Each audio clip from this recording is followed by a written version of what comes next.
আপোনালোক সকলোকে আগন্তুক খ্ৰীষ্টমাছৰ শুভেচ্ছা জ্ঞাপন কৰিছো। আপোনালোক সকলোৱে ইতিমধ্যে জ্ঞাত যে অহা 8 জানুৱাৰী তাৰিখ আমাৰ উত্তৰ কাছাৰ পাৰ্বত্য সাহিত্য শাখিত পৰিষদৰ নিৰ্বাচন হ'বলৈ গৈ আছে।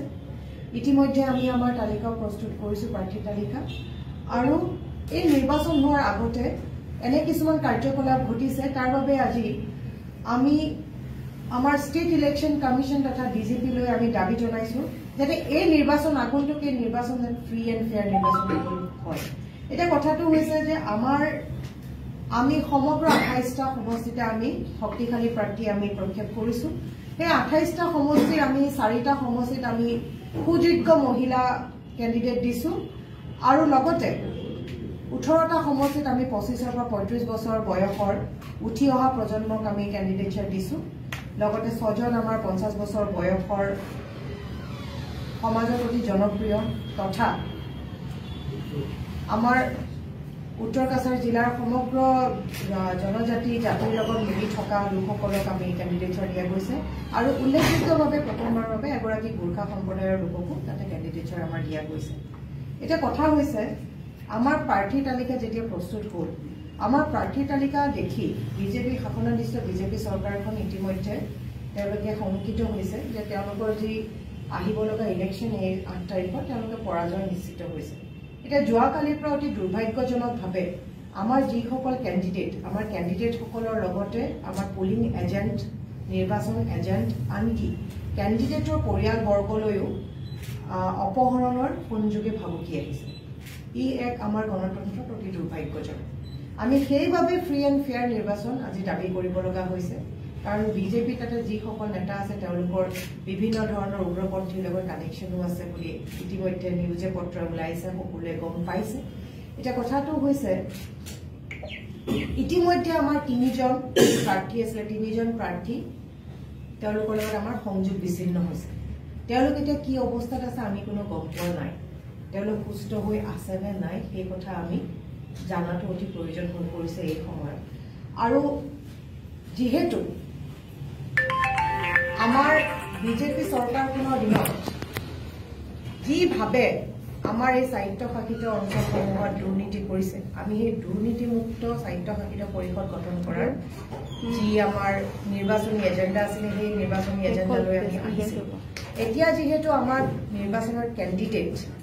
তথা পৰিয়ালবৰ্গ যেতিয়া আমাৰ সুৰক্ষিত নহয়, গতিকে গণতন্ত্ৰৰ প্ৰতি কেনেকুৱা এটা প্ৰশ্ন আহি পৰিছে। এতিয়া মোৰ লগত আজি উপস্থিত আছে আমাৰ জয়ৰাম ইংলেং ডাঙৰীয়া, প্ৰাক্তন CEM কাৰ্বি আংলং, প্ৰাক্তন বিধায়ক নিৰ্মল লাংখাছা APCC আমাৰ জেনেৰেল ছেক্ৰেটাৰী। তেওঁলোকে আপোনালোকক ব্ৰিফলি ক'ব যে তেওঁলোক যিহেতু তাৰ জীৱনৰ লগত জনজীৱনৰ লগত জড়িত হৈ আছে, তেওঁলোকে ডিটেইলছত ক'ব ক'ত কোনটো সমষ্টিত কেনেকুৱা কি হৈ আছে। কিন্তু আমি APCCৰ ফালৰ পৰা নিৰ্বাচন আয়োগ তথা ডিজিপি মহোদয়লৈ আমি ইতিমধ্যে এখন অভিযোগ পত্ৰ প্ৰস্তুত কৰিছো। আমি তেওঁলোকক দাবী জনাইছো যে আমাৰ যিসকল লোকক ভাবুকি প্ৰদান কৰি আহিছে, আমি জনামতে কেৱল আমাৰে নহয় বহুতো নিৰ্দলীয় প্ৰাৰ্থীকো তেওঁলোকে ভাবুকি দিছে ইতিমধ্যে। তেওঁলোকৰ যাতে জীৱন তথা সা সম্পত্তিৰ সুৰক্ষা নিশ্চিত কৰে তাৰ বাবে আমি ইতিমধ্যে অভিযোগ পত্ৰ প্ৰস্তুত কৰিছো, আজি প্ৰেৰণ কৰিম। আৰু বাকীখিনি যিখিনি ক'ব লগা আছে ইন ডিটেইলছ মই আমাৰ জয়ৰাম ইংলেং দাদা আৰু নিৰ্মল লাংখাছা দা তেখেতে ক'ব, আৰু হিন্দী ইংৰাজীত ব্ৰিফিং দিব আমাৰ হেপী গগৈ ডাঙৰীয়া। ডিমা হাছাও ইলেকশ্যন যিটো অট'নমাছ কাউন্সিলৰ NCS অট'নমাছ কাউন্সিল ইলেকশ্যন চলি আছে, যোৱাকালি নমিনেশ্যন দিয়া 1 তাৰিখ আছিলে, আৰু আজি স্ক্ৰুটিনি অতি গুৰুত্বপূৰ্ণ আজি দিনটো। গতিকে সকলোৱে মন লগাই কাম কৰি আছে। বিভিন্ন দলে যেনেকৈ কাম কৰিছে, আমাৰ ৰাইজৰ যিহেতু ভাল, আমাৰ কেণ্ডিডেটসকলেও কাম কৰি আছে। অতি দুৰ্ভাগ্যজনক কথা যে অলপ আগতে বাইদেৱে কৈছে, ইনফৰমেশ্যনৰ যিখিনি আছে সেইমতে কৈছে যে যোৱাকালি আবেলিৰ পৰা আমাৰ কিছুমান কেণ্ডিডেট বিশেষকৈ ৱেষ্ট মাইগাঁও, আমৰি, হাজাৰদিছা এই 3টা সমষ্টিৰ যি আমাৰ কংগ্ৰেছৰ কেণ্ডিডেট তেওঁলোক নিখোজ হৈ আছে বা যোগাযোগৰ পৰা বিচ্ছিন্নতা এটা আমি পাই আছো হামৰি ৱেষ্ট মাইবং আৰু আজাদিছা এই তিনিটা পৰিষদীয় সমষ্টি কেণ্ডিডেটসকলৰ লগত যোগাযোগ কৰিব পৰা নাই আৰু আপোনালোক সকলোৱে জানে যে এই যিসকল দুৰ্নীতিৰ লগত জড়িত আৰু ভ্ৰষ্টাচাৰৰ লগত জড়িত আৰু যিসকলে কিডনেপ কৰিব পাৰে যিসকলে মাৰ্ডাৰ কৰিব পাৰে এই অলপ আগতে তেনেকুৱা ধৰণৰ লিডাৰ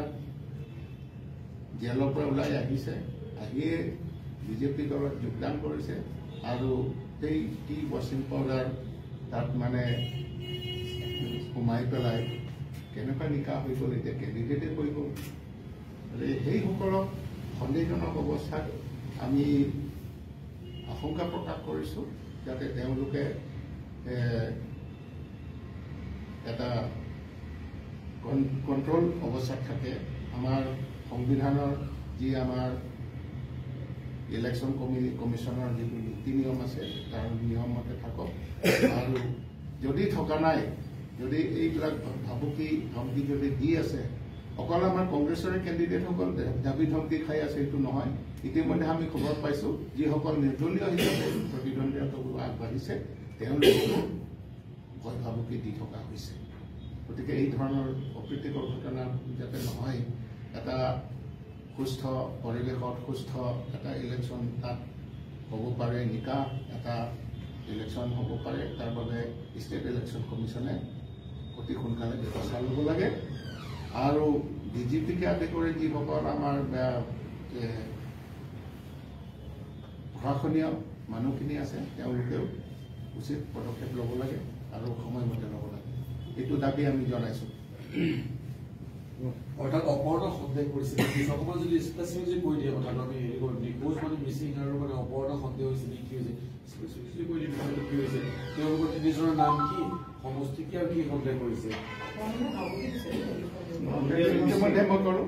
যেতিয়া আমাৰ যোগাযোগ বিচ্ছিন্ন হৈ আছে আমাৰ সন্দেহ হৈছে অপহৰণ হৈছে আৰু টেলিফোন যোগে তেওঁলোকক ভাবুকিও দিছে ইতিমধ্যে অপহৰণ কৰাৰ ভাবুকি দিছে আৰু পৰিয়ালবৰ্গকো ভাবুকি দিছে যাতে তেওঁলোকে নিৰ্বাচনৰ পৰা আঁতৰি দিয়ে প্ৰক্ৰিয়াটোৰ পৰা বৰ্তমান আমাৰ লগত একো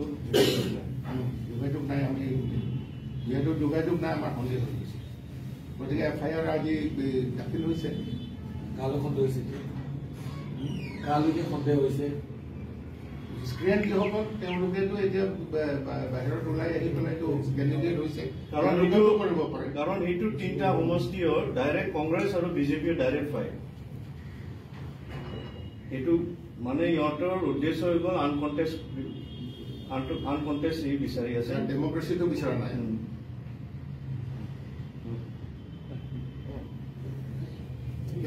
তেওঁলোকৰ নাম কি নাম আছে